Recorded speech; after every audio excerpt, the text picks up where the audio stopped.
Grabe ang, ano, grabe ang alikabok, ang kapal. Oh, before, before, before. Pinalinis kasi iniwan yung pinto na bukas, kaya grabing alikabok. Alikabok, alikabok. Veranda. Pangalawang room to, toilet. Big room. At saka toilet. Siguro mga 6 hour ko to na tatrabahuin. Baka hindi lang kasi ang bintana, oh, sobrang dumi.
Hello guys! Ayan, tapos ko na yung aking trabaho na after. After, tingnan nyo. Kanina ang kapal ng ano niyan, ng alikabok. Kasi ilang taon niya na hindi nalinis. Ito, hindi naman ako pwedeng gumamit ng tubig kasi andito ako sa third floor. Magtutulo doon sa baba. Kaya talagang minap ko lang yan. Ang kintab ng ng bintana. Hindi sinirado yung pinto, mga bintana, kaya ang lahat ng alikabok ay pumasok dito. Pero ngayon tingnan nyo naman, talagang inano ko yan. Talagang malinis na malinis. Ito yung sala in 6 hour. Yan. Ito yung trabaho ko dito sa Cyprus. Never dream na pupunta ako dito sa Cyprus at maglilinis. Sa Pilipinas, ako ay naglalabada sa mga ibang bahay ng maghapon at ang bayad sa akin ay 350 pesos to 400 noon hindi pa ako dito pumunta sa Cyprus. Yan yung pinapakain ko sa aking mga anak. Tumutulong ako sa aking mister kasi yung aking mister ay construction worker, mason. At tumungkong naman ako dito sa Cyprus. Sa pangatlong amo ko ay pinayagan ako na hanap-hanap ng extra na kita sa labas. Kaya ito ang aking pinapakain sa aking mga anak. Lahat ng pinapakain ko, mga gadget, mga luho ay aking pinaghihirapan ni pawis at luha. Ayan. Pawis at luha ang aking puhunan dito sa Cyprus. Hindi lang luha, lungkot. At pag nagkasakit ay mag-isa lang ako. Walang may umaano sa akin. Hindi naman yung buko. Wala akong supply. Siyempre, nagtrabaho ako. Ito tapos na siya in 6 hours. Sabi ko sa may-ari ay tapos na ako. Yan. O, diba? 6 hours ko na tinarabaho. Map at saka punas-punas lang. Tinan nyo, ang kintab. O, ganun ako maglinis. O, ito ang aking pinagmamalaking trabaho sa sa pangatlong amo ko. Kod ng mga kubeta. Ayan. Kod ako ng kubeta.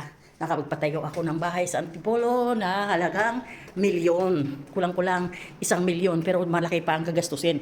Aabutin pa siguro ng mga kulang-kulang pa mga 500,000. Kaya pinagmamalaki ko ang aking trabaho dito sa Cyprus. Ako ay nagkukudkod, taas noo ko na ako ay uuwi kahit wala akong pera, at least kahit papano yung aking mga anak ay tapos na sila sa kanilang, meron na akong profesional, meron na akong mga 4 na apo, kaya ito yung aking alaala dito sa Cyprus pag ako ay umuwi. Mga guys, ito ay ano lang yan, tiyaga-tiyaga lang yan. Kailangan may tiyaga. Pag wala kang tiyaga, talagang wala kang lalagain. Hindi pwede na pahingi naman dyan. Andyan kayo sa ibang bansa, mga OFW kayo. Akala siguro nila malaki ang kita dito. Totoo malaki ang kita. Tulad ko, talagang malaki ang kita ko kasi nga pinayagan ako ni amo na lumabas. Pero nung hindi pa ako lumalabas, doon lang ako sa unang amo, sa pangalawang amo, doon sa unang amo ko talagang nilalampaso ako doon sa trabaho. Umiiyak ako doon. Ang sweldo ko ay nasa 15,000. Pero wala akong minti sa pagpadala sa aking pamilya, sa pagkain nila, sa kuryente, tubig. Hindi ako nagminti simula nung tumungtong ako dito sa Cyprus at nagbabayad pa ako ng placement pay ko na 100,000 cash po yun sa agency.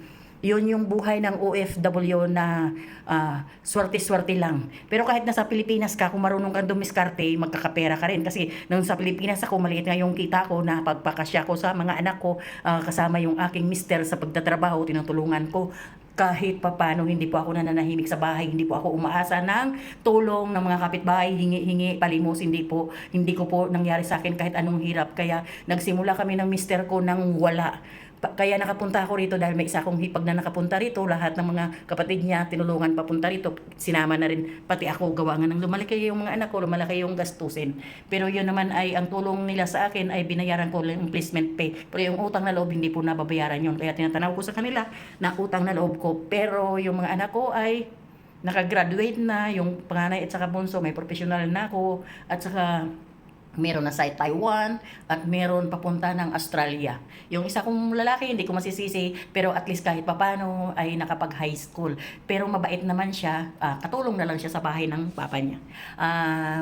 Yun na lang, atong tawag doon, lesson to learn. Maraming mga lesson na pwedeng mapag-aralan at ang sinasabi ko nga, tiyaga-tiyaga lang para may linaga. Siguro ang mga nakakapanood nito, mas mahirap pa ako sa daga noon. Sinasabi ko nga, mas mahirap pa ako sa daga. Kaya sumikap lang talaga, pagsusumikap lang talaga ang gagawin para makaahon sa buhay. Wala pong aasahan, walang inaasahan, talagang sariling sikap po. Maraming salamat po, OFW Jemreb, Pikero Jemreb po, YouTube channel.